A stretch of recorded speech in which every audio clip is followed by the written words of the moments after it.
El día del Señor. Esta es una frase de la Biblia que las personas religiosas usualmente usan cuando hablan del fin del mundo. Sí, cosas como el Armagedón o el Apocalipsis. Quizás estés familiarizado con esta imagen de Jesús regresando en un caballo blanco. Él tiene una espada para traer el juicio final. Todos quieren saber qué va a pasar. Entonces, muchas de estas imágenes vienen del último libro de la Biblia. Pero para entenderlas, tienes que regresar al primer libro. Cuando la historia comienza, vemos a Dios crear un mundo asombroso. Luego, Él les da a los humanos el poder para gobernarlo en su nombre. Pero los humanos son tentados por este misterioso personaje no humano que les hace una promesa. Podrás definir el bien y el mal en tus propios términos y ponerte en el lugar de Dios. Justo lo que ellos hacen. Las historias resultantes se tratan de las relaciones rotas y la violencia que esto ocasiona. Sí, esta promesa crea enormes problemas. Ahora, todos tienen que protegerse a sí mismos y luchar por sobrevivir. Todos están usando la muerte como un arma para ganar poder. Todo lleva a la historia de la construcción de la ciudad de Babilonia. O en hebreo, Babel. Todos se unen para elevarse a ellos mismos al lugar de Dios.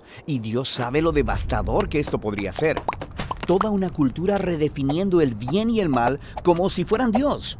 Así que Dios confunde su lenguaje y los dispersa. De aquí en adelante, Babilonia se convierte en una clase de ícono en la historia bíblica.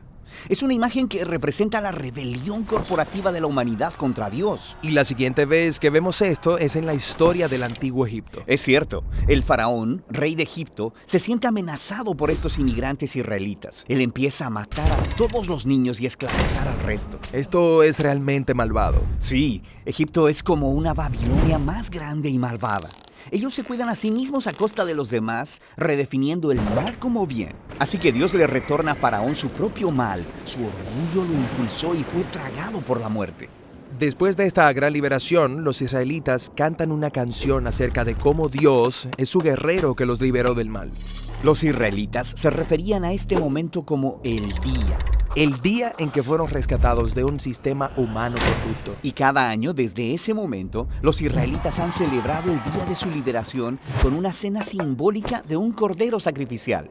Se llama Pascua. Eventualmente, Israel llega a su propia tierra y tiene sus propios reyes y se enfrenta con nuevos enemigos.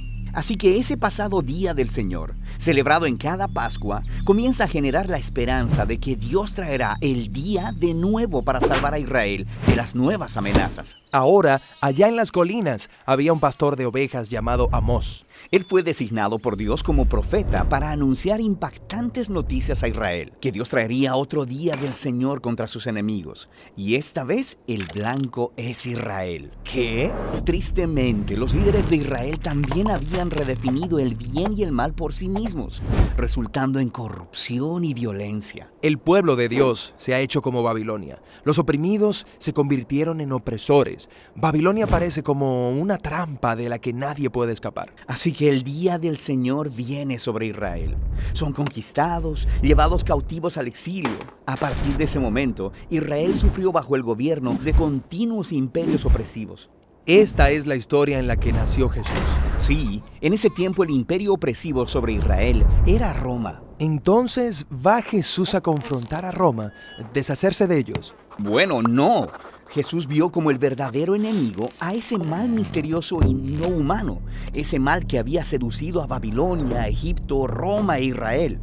Toda la humanidad se ha rendido a la promesa del poder del maligno. Esto es lo que Jesús resistió solo, en el desierto, cuando fue tentado a utilizar su poder con fines egoístas. Pero Él no lo hizo.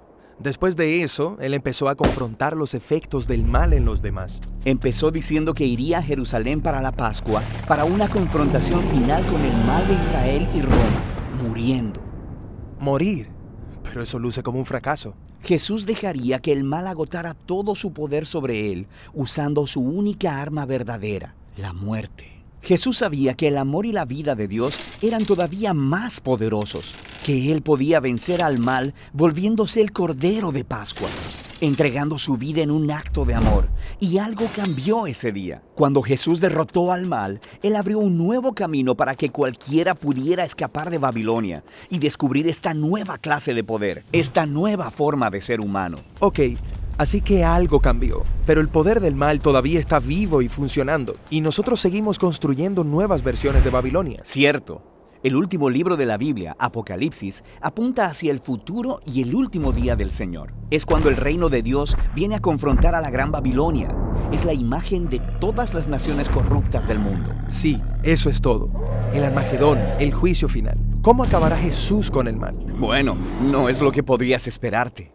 En Apocalipsis, el Jesús victorioso se simboliza con un cordero sacrificado manchado de sangre. Y luego, cuando Jesús llega al final sobre su caballo blanco para confrontar al mal, Él está manchado de sangre antes que la batalla siquiera comience. ¿Premanchado de sangre? Eso es una imagen extraña. Más bien, Él venció con su sangre cuando murió por sus enemigos. Y la espada está en su boca. Un símbolo de la autoridad de Jesús para definir el bien y el mal y hacernos responsables cuando traiga finalmente la justicia de una vez por todas. Y así, mientras tanto, el Día del Señor es una invitación para resistir la cultura de Babilonia. Y es una promesa de que un día Dios liberará nuestro mundo de la corrupción y traerá las cosas nuevas que tiene preparadas.